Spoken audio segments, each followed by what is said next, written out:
سلام علیکم، خوش اومدید به قسمت دوم آموزش بین المللی طراحی لباس عروس. همین الان یه چای بریز برای خودت، بیا بشین بقیه‌اش رو نگاه کن. سبک بعدی که میخوام بهتون بگم سبک بوهو هستش. تادا بچه ها، بوهو خیلی جینگیل وینگیل و آویزون داره، خیلی تور داره، خیلی رها و آزاد هستش. یک نوع رهایی رو به نظر من میرسونه و اینکه بیشتر به نظر خود من سبک بوهو بیشتر به درد فرمالیته میخوره، چون میتونه هم خیلی شلوغ باشه، هم بیش از حد میتونه خلوت باشه. ولی به نظر من بوهو رو میتونید توی فرمالیته هاتون ازش الهام بگیرید. اگر تشخیص بدید قراره فیلم برداری فرمالیته کجا انجام بشه، قراره توی جنگل انجام بشه، بوهو به دردتون میخوره.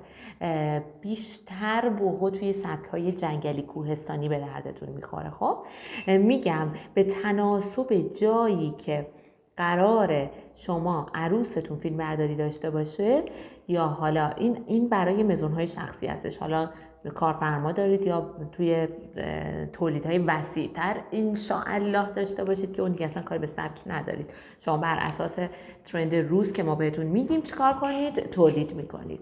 سبک بعدی سبک وینتیج هستش بچه ها. وینتیج همونطور که از اسمش معلومه قدیمی هستش، الهام گرفته از دهه 50 میلادی هستش که میتونه اولدمانی هم جزش باشه بچه ها. اولدمانی که الان خیلی پیشی گرفته توی سبک ها، بله شما میتونید طراحی کنید و شما هم میتونید بپوشید. تنها ثروتمندها نیستن که میتونن بپوشن. اون دوره که اولدمانی میپوشیدن، اون دوره تعداد ثروتمندها خیلی کم بود و انگشت شمار بودن و اونا میتونستن لباسهایی بپوشن که بسیار جلا داشت، بسیار گرون قیمت بود، چون اینقدر فراوانی نبود. و الان چون هست و یک فرزند توانایی مالیش رو نداره که مثلا سفر آنچنانی بره ولی میتونه بر خودش یک لباس گرون قیمت تهیه کنه، خب پس میتونه اولدمانی بپوشه. اوکی، پس شما سبک اولدمانی رو هم میتونید برای هر عروسی که اگر تمایل به اون داشته باشه، برای هر کارفرمایی اگر تمایل به این سبک داشته باشه طراحی کنید. سبک بعدی که میخوام بهتون بگم سبک رمانتیک هستش بچه ها. رومو جولیت. من خودم بچه بودم دوست داشتم لباسای رمانتیک بپوشم. نه الان اصلا هیچ علاقه بهش ندارم. حالا کاری نداره. سبک رمانتیک خیلی تور داره، خیلی پف داره. همه دختر بچه ها البته دوست دارن که لباسای پفدار بپوشن.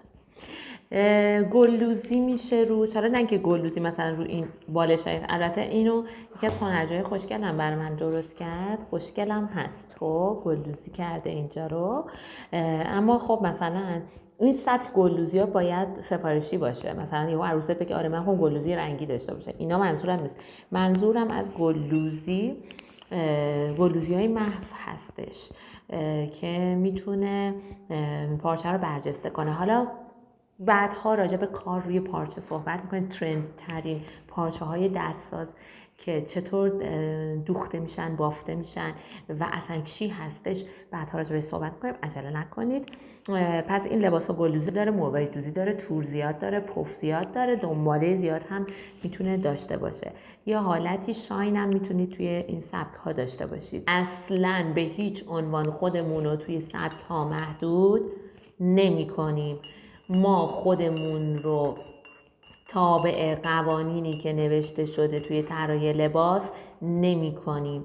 ما از تمامی سبک ها میتونیم استفاده کنیم و ادغامشون کنیم. رمز موفقیت ما چیه؟ اینه که از پوسته‌ای که دیگران میسازن بکشیم خودمون رو بیرون و خودمون رو متولد کنیم و یک چیزی از خودمون ابداع کنیم. حالا یه سوال اینجا مطرح میشه که خیلی ها میپرسن، میگن که من حالا که میخوام از پوسته خودم رو بکشم بیرون، بیام از سبک هیستوریکال، تاریخ، از سبک پیشینیان خودم الهام بگیرم و لباس طراحی کنم و حالا ما لباس عروس داریم راجبش فعلا صحبت کنیم، لباس عروس طراحی کنم و این میتونه منو به شهرت جهانی برسونه. نه، کاملا اشتباهه. شما زمانی میتونید ببینید بچه ها، ما پیشینیانمون کوروش بزرگ، هخامنشیان و حالا بانوان ایران زمین کسایی هستن که ما ستایششون میکنیم و برای ما خیلی قابل ارزش هستن، هرچند که برای جهانیان هم قابل ارزش هست، دارای ارزش زیادی هستن. ایران تمدن جهانی، تمدنش دیگه جهانی شده، همه راجبش میدونن، اما هر کسی به آب و اجداد خودش بیشتر از آب و اجداد ما اهمیت میده. پس ما در ابتدا خودمون رو، الان ما اینجاییم، پایینیم، بزنیم پایین رو اینجا نشونه، الان ما پایینیم، در ابتدا خودمون رو به اینجا میرسونیم، بعد که به اینجا رسوندیم میایم یک لباس طراحی میکنیم از ایران باستان، میایم از ساسانیان، از مادها، از چه میدونم اشکانیان، از اصلا شاهنامه، از هخامنشیان، از همه میتونیم استفاده کنیم. اما کی؟ زمانی که ما دیده شدیم. الان هیچ سودی، هیچ لطفی برای شما این طراحی نخواهد داشت، مگر اینکه شما یک تریبون داشته باشیم برای دیده شدن که اونم باز 50-50 هستش.